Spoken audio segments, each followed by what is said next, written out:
भाई अफगानिस्तान के dressing room में बैठे इस आदमी ने और फिर बटलर की एक गलती के चलते इंग्लैंड कैसे अफगानिस्तान से हार गया, या फिर जो गुरबाज है वो आउट होने के बाद इतना गुस्सा क्यों हो गए कि उन्होंने बैट बाउंड्री लाइन पर मारा, फिर चेयर पर भी मारा, और सैम करन ने कैमरामैन को धक्का क्यों दे दिया।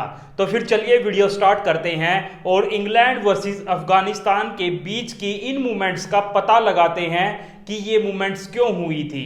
तो चलिए फिर वीडियो स्टार्ट करते हैं। तो भाई मैच स्टार्ट होता है और जो कि एक्सपेक्टेड बिल्कुल भी नहीं था वो होता है। जो अफगानिस्तान के ओपनर गुरबाज और इब्राहिम जादरान आते हैं वो इंग्लैंड के बॉलर्स के सारे चक्के छोके छुड़ा देते हैं। भाई कोई भी बॉलर हो, चाहे रीस टोपली हो, सैम करन हो या फिर मार्क वुड हो, वो भाई सब बॉलर्स को एक लाइन से ले रहे थे। गुरबाज इतनी तगड़ी बैटिंग कर रहे थे, इतने तगड़े शॉट मार रहे थे भाई। चाहे मार्क वुड 154 किलोमीटर प्रति घंटे की बॉल क्यों ना डाल रहा हो, भाई उसको भी मार रहे थे। और भाई सैम करन को तो इतना पीटा कि जब सैम करन बाउंड्री पर खड़े थे तो कैमरामैन उन पर फोकस कर रहे थे तो उन्होंने कैमरामैन को भी धक्का दे दिया। भाई उस पर गुस्सा निकालने की क्या बात है, पीटा तो तू है। अफगानिस्तान के बैट्समैनों पर गुस्सा दिखा जाके, वहां से तो पिट के आ रहा है। और भाई अफगानिस्तान के ओपनर इंग्लैंड की इतनी बुरी पिटाई करते हैं कि वो 10 ओवर में 80 रन तक लगा देते हैं। और फिर भाई हमें बेन स्टोक्स के एक फैन दिखते हैं ग्राउंड में, जो कि दिल्ली के ही होते हैं। उन्होंने लिखा हुआ था अपने बोर्ड पर, जैसा कि आप देख सकते हैं, जैसे कि जो स्लैंग है दिल्ली का कि दिल्ली से है बैंड चोद, तो भाई ये स्लैंग है ना, इसको इस वे में यूज कर रखा था कि दिल्ली से है बेन स्टोक्स। भाई ये खतरनाक फैन था। और जो बेन स्टोक्स है भाई वो चश्मा लगा के पूरा हैंडसम वैंडसम बन के घूमते रहते हैं बाउंड्री पे। तो जो इंडिया के लोग हैं भाई वो उनकी फोटोज भी खींच रहे थे। भाई इंग्लैंड के सारे बॉलर्स तो पिट रहे थे, लेकिन फिर आते हैं स्पिनर्स यानी कि आदिल रशीद। और भाई आदिल रशीद कर देते हैं आउट जादरान को। जादरान के आउट होने के बाद आते हैं रहमत, और भाई रहमत भी आते ही आउट हो जाते हैं। बटलर उन्हें स्टंप आउट कर देते हैं। और आगे जाके आपको मैं बताऊंगा, यहां तो बटलर ने स्टंप आउट कर दिया, लेकिन अफगानिस्तान के एक प्लेयर को वो ऐसे ही आउट नहीं कर पाए और वही इंग्लैंड से दूर ले गए मैच को खींच के। फिर भाई रहमत के आउट होने के बाद आती है मैच की सबसे बड़ी मूवमेंट। उस मूवमेंट पर हसमतुल्ला आते हैं, जो कि अफगानिस्तान के कैप्टन होते हैं, बैटिंग करने रहमत के आउट होने के बाद।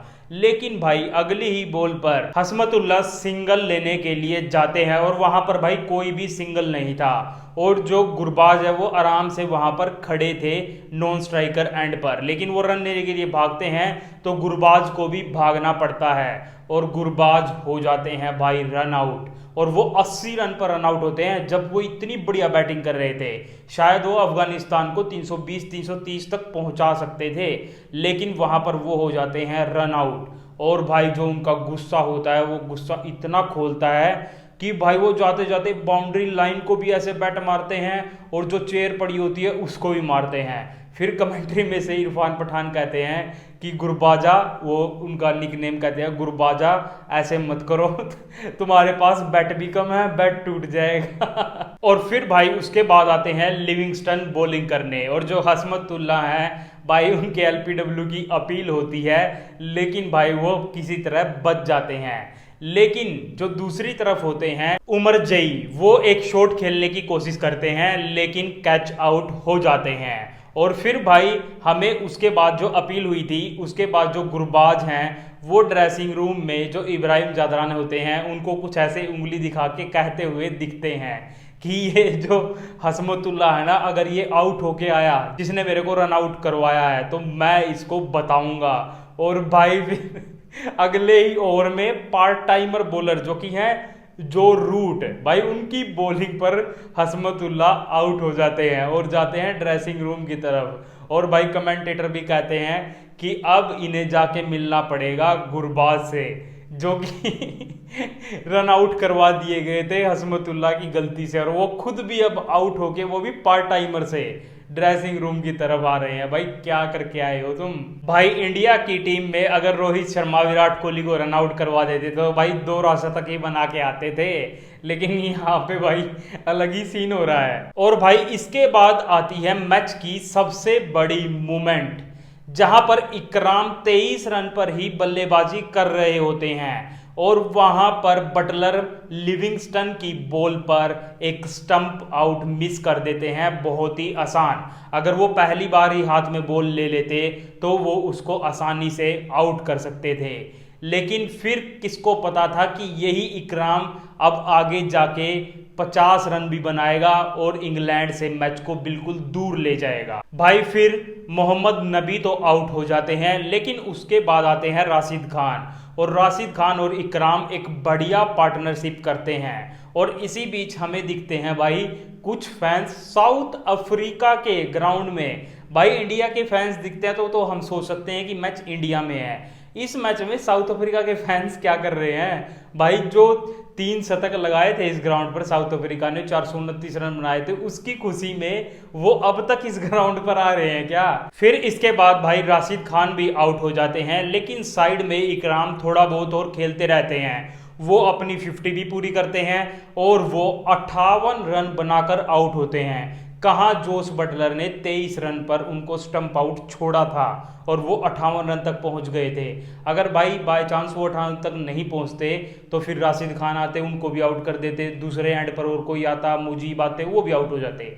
लेकिन उसके साथ फिर राशिद खान भी रन बना गए और फिर आते हैं मुजीब उर रहमान, भाई वो भी चौके छक्के मारने लगते हैं और भाई वो भी बढ़िया 23 रन बनाकर ही आउट होते हैं। और फिर आते हैं भाई नवीन उल हक बैटिंग करने, और जैसा कि सबको पता है भाई कोहली तो होना ही था ग्राउंड में जब वो बैटिंग करने आए, लेकिन वो कुछ खास नहीं कर पाते हैं और रन आउट हो जाते हैं। और अफगानिस्तान इंग्लैंड को एक बढ़िया लक्ष्य दे देती है 285 रन का। अब देखना था कि अफगानिस्तान की बॉलिंग इंग्लैंड को कैसे रोकेगी। भाई पारी स्टार्ट होती है और जॉनी बेयरस्टो और भाई डेविड मलान बल्लेबाजी करने आते हैं, लेकिन किसको पता था जो फैजल फारूकी हैं वो इन स्विंगर इतनी बढ़िया करेंगे कि जॉनी बेयरस्टो को आते ही आउट कर देंगे। लेकिन भाई थोड़ी सी अनफॉर्चुनेट हुआ, क्योंकि जो जॉनी बेयरस्टो आउट हुए थे, रिव्यू लेने के बाद हमें पता चला कि बिल्कुल बॉल थोड़ी सी ही क्लिप होके जा रही थी, बिल्कुल थोड़ी सी टच होके, लेकिन आउट तो आउट है। और फिर भाई फारूकी डेविड मलान के पैड पर भी बॉल मार देते हैं, लेकिन अंपायर आउट नहीं देते और वो रिव्यू लेते हैं और फिर हमें पता चलता है कि दिल्ली की पिच में बाउंस है और वो डेविड मलान को आउट करने से रह जाते हैं। भाई जो कि इंग्लैंड की पारी को संभाल सकते थे, बढ़िया से चला सकते थे, जो रूट। भाई फिर आते हैं मुजीब उर रहमान बॉलिंग करने, और जो पारी को संभाल सकते थे, जो कि बढ़िया फॉर्म में थे, वो जो रूट की स्टंप्स पर भाई बॉल मार देते हैं। भाई मुजीब उर रहमान एक बहुत ही बढ़िया बॉलर हैं और गजब की बॉल डालते हैं, सीधा स्टंप आउट ही करते हैं, ऐसे एलपीडब्ल्यू नहीं करते भाई। फिर आते हैं भाई बॉलिंग करने नवीन उल हक, और नवीन उल हक के आते ही कोहली होने लग जाता है, लेकिन वो इतना कुछ खास अभी स्टार्टिंग में नहीं कर पाते। फिर दूसरे एंड से आते हैं मोहम्मद नबी, जो कि थोड़ी बहुत पार्टनरशिप हो रही थी डेविड मलान की और हैरी ब्रूक की। कमेंटेटर भी कह रहे थे कि मोहम्मद नबी आएंगे और डेविड मलान को आउट करेंगे, और भाई मोहम्मद नबी ऐसा ही करते हैं, डेविड मलान को वो आते ही अपने पहले ओवर में आउट कर देते हैं। अब भाई जो दो बल्लेबाज यानी कि जो रूट और डेविड मलान, जो कि स्लो खेल खेल के पारी को संभाल सकते थे, अब वो दोनों हो जाते हैं आउट और चले जाते हैं ड्रेसिंग रूम में, और यहीं से अफगानिस्तान की जीत की शुरुआत हो जाती है। सबको लगता है कि अफगानिस्तान अब इंग्लैंड को हराएगी। और इसके बाद भाई आप इंग्लैंड के जो फैंस आए थे मैच देखने, आप उनका भी रिएक्शन देख सकते हैं कैसा था। फिर आते हैं भाई पिच पर जोस बटलर, और जोस बटलर का किसको पता था कि भाई नवीन उल हक बॉलिंग करने आएंगे और वो उनको बोल्ड कर देंगे। भाई वो बुमराह भैया से कुछ सीख के आए थे क्या, उनकी तरह ही बॉलिंग तो करते ही हैं और सेलिब्रेशन भी उनकी तरह ही कर रहे थे, और वो कर देते हैं जोस बटलर को आउट भाई। फिर भाई लिविंगस्टन बैटिंग कर रहे होते हैं हैरी ब्रूक के साथ, और एक जो अफगानिस्तान के मेन बॉलर है, जो कि फेमस बॉलर है, यानी कि राशिद खान, उनका आना बाकी था। वो आते हैं और चटकाते हैं लिविंगस्टन की बड़ी विकेट। वो रिव्यू भी लेते हैं लेकिन बच नहीं पाते और बॉल स्टंप्स पर जाकर लगती है। फिर भाई उसके बाद जो हैरी ब्रूक हैं वो धीरे धीरे बैटिंग कर रहे थे और सही दिख रहे थे, और उन्होंने 50 भी अपनी बना ली थी। फिर से आते हैं मोहम्मद नबी बॉलिंग करने, क्योंकि left hand Sam Curran batting करने आ चुके थे और लेफ्ट हैंडर को तो मोहम्मद नबी छोड़ते ही नहीं हैं। सैम करन को कहां छोड़ने वाले थे, वो कर देते हैं सैम करन को भी आउट। और फिर भाई हमें ड्रेसिंग रूम में दिखते हैं अफगानिस्तान के कोच, एक कॉपी पेन लिए हुए, वो कुछ नोट्स वगैरह बनाए हुए थे, कुछ लिखे हुए थे। और भाई ये इंग्लैंड की तरफ से ही खेलते थे, आपको बता दूं। तो क्या पता भाई इन्होंने पूरी साजिश रची हो, पूरा प्लान बनाया हो कि इंग्लैंड को कैसे हराया जाए। और भाई फिर वो अपना इसमें सक्सेसफुल भी होते हैं और आखिर में जाके वो इंग्लैंड को हराते भी हैं। और भाई फिर से आते हैं मुजीब उर रहमान बॉलिंग करने, जो कि आग उगल रहे थे। और वो आते ही क्रिस वोक्स के पैड पर बॉल मार देते हैं और अपील होती है और अंपायर भी आउट दे देते हैं। लेकिन क्रिस वोक्स रिव्यू लेते हैं और भाई खुदा न खास्ता वो भाई बच जाते हैं आउट होने से। बॉल स्टंप्स को मिस करती है और भाई जब मिस करती है तो उसके अगली बॉल पर ही भाई क्रिस वोक्स की भाई वो किल्ली तोड़ दे देते हैं। अब की बार एलबीडब्ल्यू की जरूरत नहीं थी, वो स्टंप्स पर ही बॉल मारते हैं। और भाई क्रिस वोक्स को आउट करने के बाद फिर बारी आती है हैरी ब्रूक की, जो कि एक बढ़िया बल्लेबाजी कर रहे थे, जो कि इंग्लैंड की आखिरी उम्मीद थे। लेकिन फिर भाई मुजीबुर रहमान उसको भी आउट कर देते हैं और इंग्लैंड की सारी उम्मीदों को चकनाचूर कर दे देते हैं। इस मूवमेंट पे पता चल चुका था कि अफगानिस्तान इस मैच को जीतेगा। फिर भाई आखिर में राशिद खान, जो कि थोड़ा सा काम बचा हुआ था, यानी कि जो बॉलर्स बचे हुए थे, फिर जैसे कि मार्क वुड हो या फिर आदिल रशीद हो, रशीद खान इनको भी आउट करके अफगानिस्तान को मैच जितवा देते हैं और हिस्ट्री में एक पन्ना अपना ऐड कर देते हैं।